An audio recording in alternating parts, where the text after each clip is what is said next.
और दूर दरार आए हुए सभी सम्मानित साथियों को जय भीम, जय भारत। साथियों, अपनी बात शुरू करने से पहले सभी संतों गुरुओं को नमन करते हुए मैं आप सभी को बताना चाहता हूं कि दुनिया में 4 तरह की हत्याएं षड्यंत्र के तहत की जाती हैं। पहला बौद्धिक हत्या और दूसरा मानसिक हत्या, तीसरा चरित्र हत्या और चौथा शारीरिक हत्या।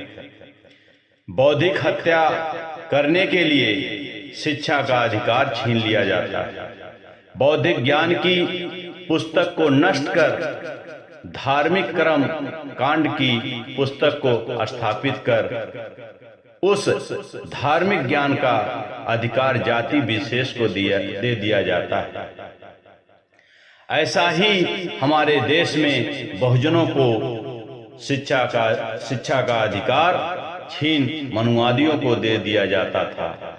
नालंदा जैसे विश्वविद्यालय को नष्ट कर उन्हें बौद्धिक ज्ञान की पुस्तक को जलाकर मनुस्मृति जैसे ग्रंथ लिखकर सालों से शिक्षा का अधिकार छीन लिया। वह हमारी बौद्धिक हत्या थी। बौद्धिक हत्या धार्मिक रूप से गुलाम बनाने के लिए की जाती है। दूसरा, मानसिक हत्या के लिए जाति व्यवस्था को शूद्र, अतिशूद्र, अछूत कहकर उसे मानसिक रूप से डिप्रेशन में ले जाकर की जाती है। वह सामाजिक व्यक्ति डिप्रेशन में ग्रस्त होकर समाज से अलग थलग हो जाता है। भविष्य में उसकी पीढ़ियां डिप्रेशन एवं हीन भावना से ग्रसित होकर मानसिक तौर पर वह गुलाम बन जाती है। देश की जाति व्यवस्था का यही एक स्वरूप है। चरित्र हत्या,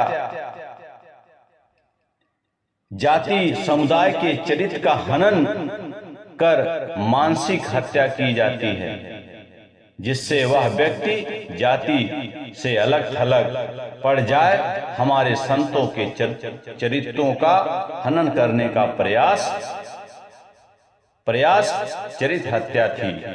पंजाब में 1900 के दंगों ने बाद में सिखों को बदनाम कर मुरथर गैंगरेप जैसे झूठे षड्यंत्र जाटों की चरित्र हत्या का एक षड्यंत्र था। शारीरिक हत्या, शारीरिक जो हत्या है, शारीरिक हत्या का राजनीतिक सत्ता और धार्मिक सत्ता को स्थापित करने के लिए की जाती है तथा बुद्ध और संतों की हत्या धर्म के स्थापित करने के लिए शारीरिक हत्या थी। तो साथियों, पूरा निष्कर्ष यह निकला, सबसे खतरनाक बौद्धिक हत्या है, जो हमारे ज्ञान से दूर कर पाखंडवाद की ओर ढकेला और धार्मिक तौर पर ठेकेदार की गुलाम बना देती है।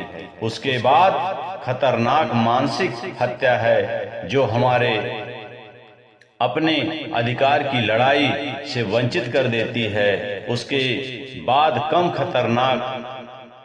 उससे कम खतरनाक है चरित्र हत्या, जो हमारे समाज से अलग थलग कर देती है।